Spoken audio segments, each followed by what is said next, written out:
네, 교우 여러분, 오늘 3월 8일 수요일입니다. 사순절 13번째 날이네요. 네, 오늘 믿음, 다른 세상을 가져오다, 이런 제목으로 함께 은혜 나누겠습니다.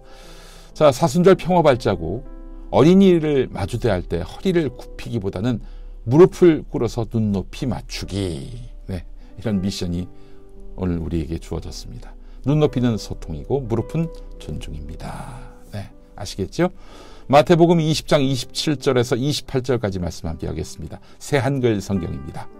누구든 그대들 가운데서 으뜸이 되고 싶은 사람은 그대들의 종이 되어야 합니다. 마찬가지로 인자가 온 것은 섬김을 받으려는 것이 아니라 섬기기 위해서입니다. 또 자기 목숨을 내주기 위해서입니다.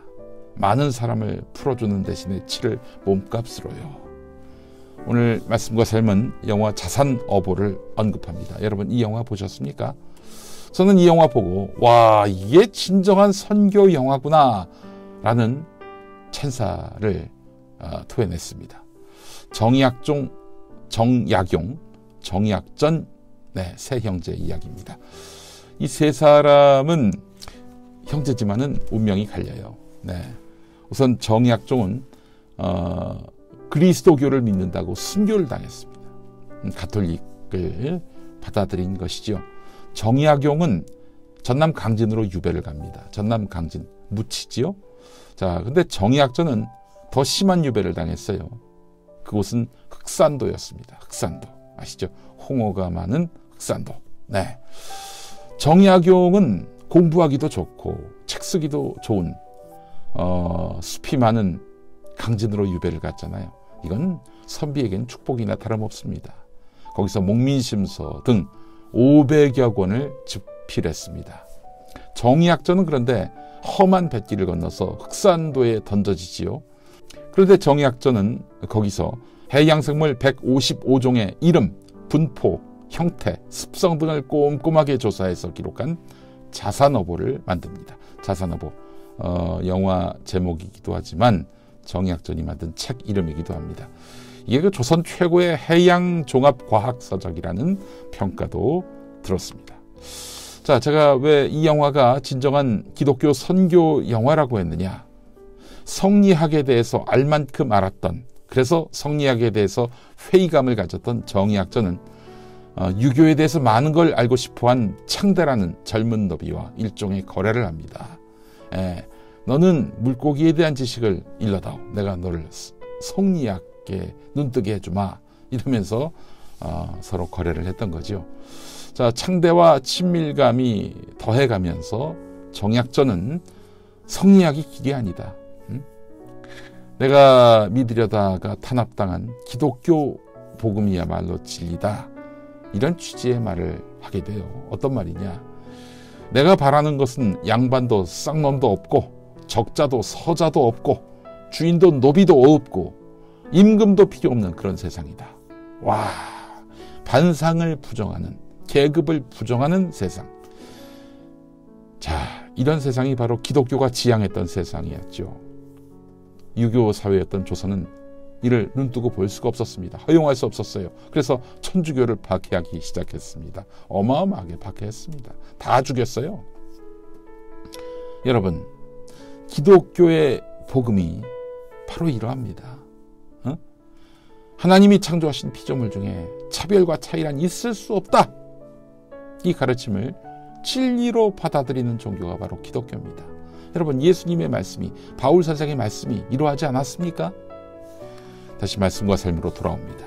오늘 본문은 세베대의 아들 둘과 그 어머니가 예수님에게 와서 장차 주님의 세상이 오면 한 자리씩 좋은 자리로 내어달라, 이런 청탁을 하는 장면입니다. 그 어머니가 두 아들 잘 봐달라, 높은 자리 달라, 이렇게 청탁하는 건데요. 다른 복음서에는 어머니는 빠지고 아들 둘이, 그러니까 세베대의 아들 야고보와 요한이 직접 예수님께 청탁했다는 이야기가 나옵니다. 자, 어쨌든 이 사건 때문에 나머지 10명의 제자들이 분개했습니다. 그 둘이나 나머지 10명이나 다 예수님을 따르는 이유는 예수님이 장차 정치적 메시아가 돼서 세상의 주인이 되면 한 자리 하려는 그런 뜻이었던 거죠.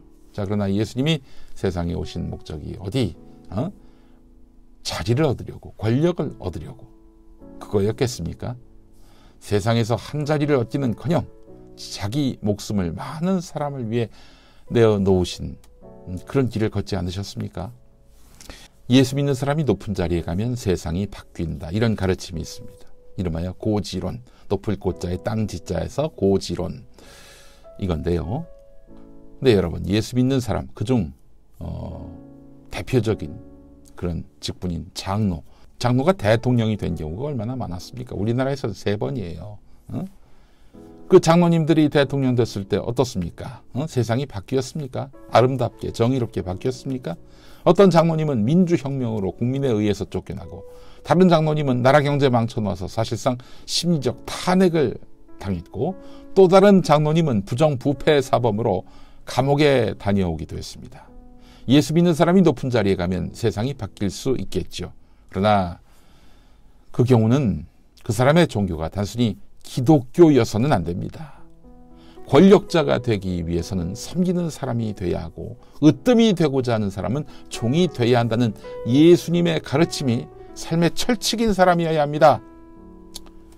정의학전이 당대에는 이루지 못했지만 언젠가 실현될 것이라고 믿었던 이상적인 세상, 바로 모든 피조물이 하나님 앞에서 차별과 차이가 없는 세상, 그 세상이었을 것입니다. 우리는 그 세상을 오늘도 내일도 만들어 가야 하는 것입니다.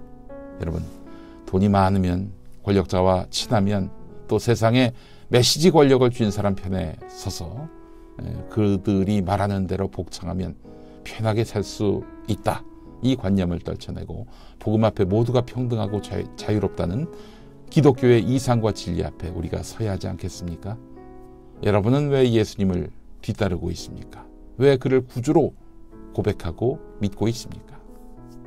혹시 현세에서 복을 받기 위해서입니까? 스스로의 믿음을 돌아보는 시간 가져봅시다. 함께 기도하시겠습니다. 겨자씨 한 알이 새들을 깃들게 하고, 바울의 회심이 로마를 흔들었고, 주님의 사랑이 온 세상을 바꾸었습니다. 우리에게 들어온 믿음으로 우리가 세상을 새롭게 하게 하옵소서. 예수 그리스도의 이름으로 기도합니다. 아멘. 오늘은 찬송가 한 곡 함께 하겠습니다. 토브 워십의 이 눈에 아무 증거 아니 되어도입니다. 자, 이 찬양 함께 하시죠.